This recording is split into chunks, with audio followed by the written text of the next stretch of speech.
Пані та панове, мене звати Андрій Шевченко, і від імені команди Медіацентру Україна я вітаю всіх журналістів, які розповідають світу про нашу битву за свободу. І цього разу ми будемо говорити про українську освіту в умовах війни. З нами на зв'язку Валерій Бойко, очільник Українського центру оцінювання якості освіти. Це структура, яка в Україні задає правила для вступу випускників середніх шкіл. We'll speak today about the universities and school education. So the registration of Ukrainian school leavers is over for the multiple subject test that needs to be taken to enter the universities. What are the results? Thank you. Really, the first stage is over. The first stage of registration in the multiple subject test and selection of the inhabited settlement either in Ukraine or abroad, where our school leavers are staying. Since we are having the war, the aggressor is still attacking all of us from all the sides. And it's clear that the scope of migration is extremely great. So we cannot have classical external evaluation. And we will have this combined version of the national multiple subject test consisting of 3 blocks. As of today, I may provide you with the information that 229,013 school leavers have passed the first stage of registration. And these are not just school leavers of this year. Our future clients who will enter the so-called rooms of the examination centers will also have school leavers of the previous years. All in all, about 200,000 people have registered for the multiple subject test in Ukraine, by which I may mean the territories where we are not having active hostilities and which are not under temporary occupation, and where the level of safety will allow to have this test. And almost 28,000 will have this multiple subject test beyond the territory of Ukraine. I'm really grateful to our foreign partners who, together with the Ministry of Education and Science, the Ministry of Foreign Affairs of Ukraine, and other organizations of partners like Economic Cooperation and Development Cooperation, like our partners in PISA, who have volunteered to help us, have arranged this. In fact, today we cover the whole Europe.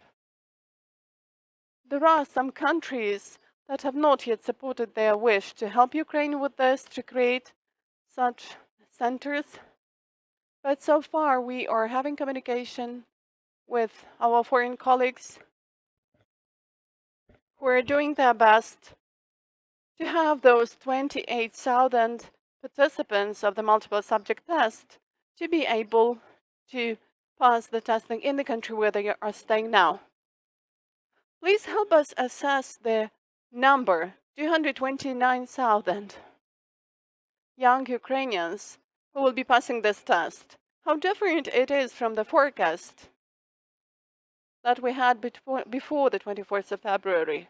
How different is it from the number that is normally registered for the ZNO External Independent Evaluation. Not that much different, I would say. The figures correlate well. And of course, if it were external independent evaluation in its classical form, using some technologies, ZNO technologies, we also had the final state attestation, then the number of the participants in the testing of 2022 would be about 300,000. Because those school leavers who are getting their education beyond secondary education schools, like vocational colleges, are about 30%. Which means that students of vocational colleges since the state attestation, final state attestation has been cancelled this year, do not confirm their registration for the multiple subject test, because today the final point is getting their vocational occupation, and they think this is enough. So plus minus 30% as compared to the pre-war period. This is not that less. We have quite a number of participants who want to get higher education.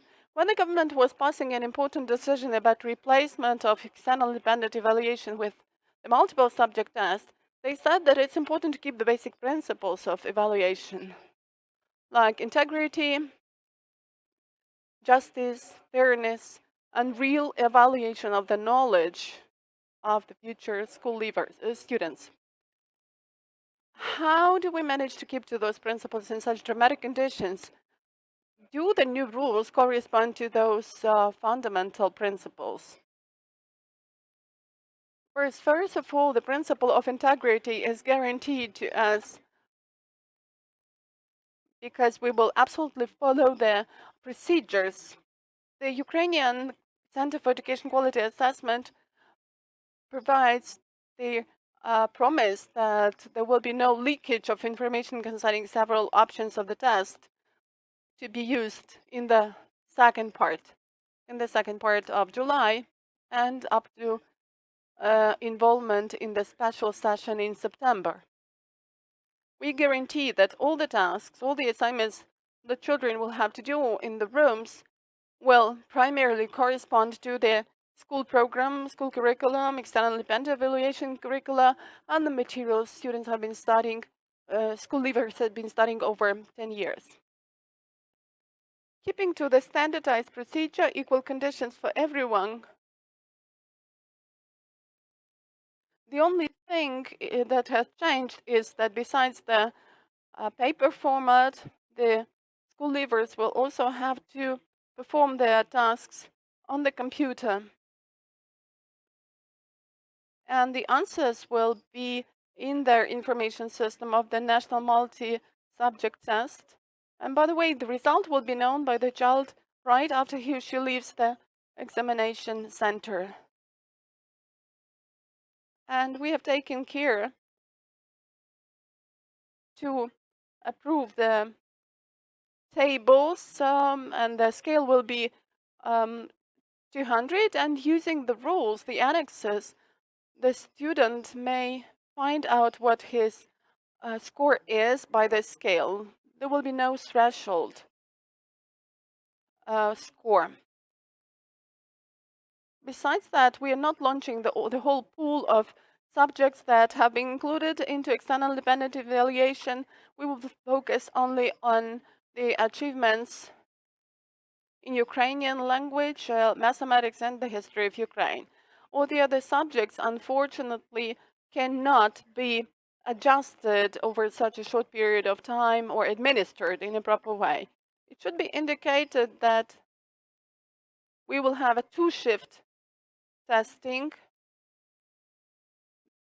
in the conditions of permanent alarms, and definitely this provides some more problems for supporting the children and letting them stay in safe conditions.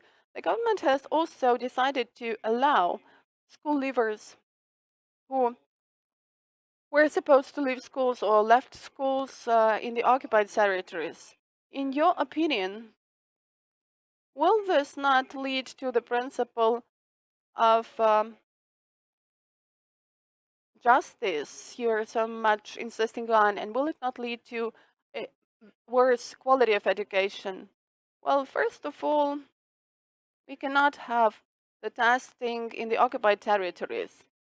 Secondly, the decision of the government is very much important, but it is difficult, but it is justified, and the percentage of the people staying in those territories is not that high to really influence the overall situation during the enrollment.